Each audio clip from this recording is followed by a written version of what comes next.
We don't keep up the good fight by making a lot of money. Who's ever been in a fight? Who's ever had to fight for respect? Ladies, whether you're female, gay, black, have a learning disability or a mental disability, be foreign, be disenfranchised in any way, not have a lot of money or stature, thus respect. In this world, in this time, it's almost like money and respect are one and the same.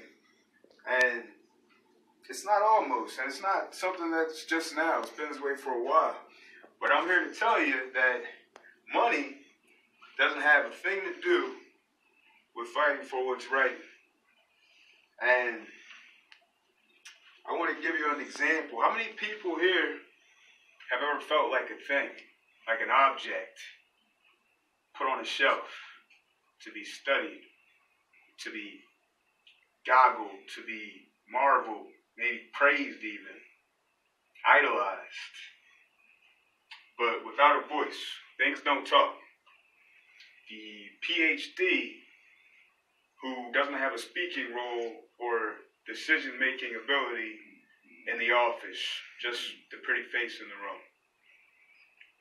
The star athlete that gets villainized for making a statement by taking a knee in protest of racial injustice. Who's ever been to prison? Who's ever felt like they've been in prison? A mental prison maybe, a work prison, a cubicle, a cage, a closet. Just trying to see where my audience is, who my audience is, where you guys are at, mentally, physically. In prison, they call those shelves tears. I've been there. When Obama got elected, I was in the hole, and I cried. I felt like a waste of space. That was the first election that I would have been able to vote in if I was free to vote. But since I was stupid, I couldn't do it. That's an internal battle. That's a struggle that I still fight with today. I fight for every cause that I feel is important. What's most important to me is fighting for the people that don't get the respect that they deserve as people. How many of you know how important identity is when it comes to respect? How important it is that we know who it is that we are, who it is that is down the street, who we're strangers with. It's important that we recognize that we're all special. Everybody is an individual. Everybody has their own things. Everybody has their own differences that we have to appreciate. And us not knowing, us having a fear of our lack of understanding is what leads to all the racial problems that we have in our country, in this nation. Identity is important. How many people here want to know who I am? How many people here feel like you already know?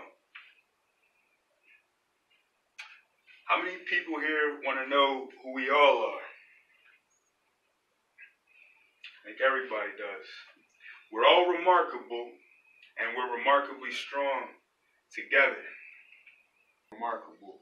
So, you see there's a lot of historical figures, great African-American historical figures. One white historical figure, John Brown. But everyone's holding on to whatever it is that makes them remarkable. Wherever it is that we respect them, wherever it is that we learn about them in school.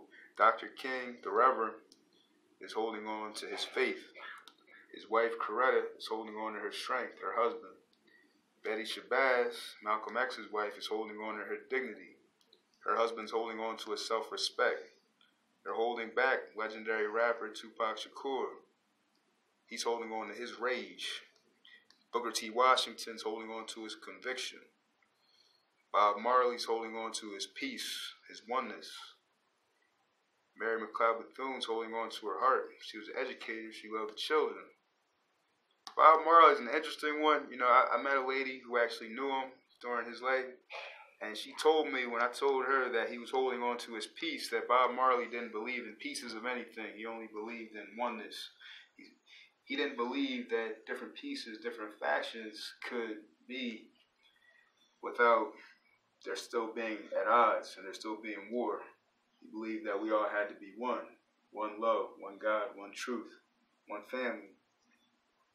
Henry Ossawa Tanner, the first world-renowned black painter who's from Philadelphia, he's not taught about in Philadelphia though, is holding on to his paintbrush, his expression. He died in Paris. Mumia Abu-Jamal, who is facing life in prison right now, life without a chance of parole. He was taken off the death row in 2011, but those cuffs are still holding on to him. Right now, he's suffering from hepatitis C in jail. He's dying still. That's still a death penalty to me. It's even worse than one that is right away. Huey P. Newton, the legendary Black Panther founder, is holding on to his protection, the rifle. I was taught that Huey was a gangster, a drug dealer, died in the street over a drug deal that went bad. I was taught the Black Panthers were a hate group, a terrorist organization. I didn't learn about the breakfast programs. I didn't learn about the fact that Huey P. Newton was a doctor.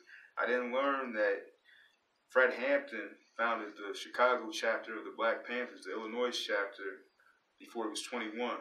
And he was killed before he was 21 by police and FBI. Frederick Douglass is holding on to the 13th Amendment. It says, "We not free yet." I think I said him. Charles Lennox Reedman, his right hand. Charles Lennox Reedman, Frederick Douglass named his first son. Nelson Mandela said that the colonizers had to kill to prolong the life of apartheid. Nelson Mandela is holding on to the peace sign. After he got out of jail, after serving 27 years, he said that he had to leave the hate and the bitterness behind in the cell, otherwise he would still be in jail. His wife Winnie is holding on to the continent of Africa. Peter Spencer, a man from Baltimore who founded the first independent incorporated African American church here in Wilmington, Delaware, Mother African Church, is holding on to a palm branch. Jesse Owens is holding on to the 4 Olympic gold medals that he won in front of Hitler in 1936. My hero, Muhammad Ali, who inspired me to box, is holding on to his belt that was taken from him when he wouldn't go and fight in Vietnam, and the Olympic gold medal that he took off of his neck and threw into the water after he wasn't able to eat at the same lunch counter as white people. Muhammad Ali inspired me because of what he did outside of the ring. So there's another boxer in the picture, Reuben Hurricane Carter, who was locked up for 20 plus years for a murder that he didn't commit. He has chains on him. W.E.B. Du Bois, the founder of the NAACP, is holding on to one of the keys of freedom, his strength and his will. Harriet Tubman is holding on to another key to freedom, and that's her sheer cunning and her wisdom. All these people are marching in front of victims of hate crimes and police brutality. You see, up top, Sean Bell is holding on to the wedding ring he never got to give to his wife. He was killed right after his bachelor party. Trayvon Martin's holding on to Skittles and Arizona tea, because that's what he had when George Zimmerman killed him. Oda Benga was a man from the Congo who was taken from his family and put on display in the World's Fair in St. Louis. After the World's Fair was over, in St. Louis, he was taken to a zoo in New York and put on display in a cage with an orangutan. W.E.B. Du Bois and the NAACP fought to get Oda Benga free from that cage. So the compromise that the zoo made was that they allowed Oda Benga to walk the zoo grounds during the day. So now you had people that would chase after him, that threw rocks at him, that spat at him, that treated him like an animal in a cage. And every night he had to go back to that same cage. He ended up killing himself.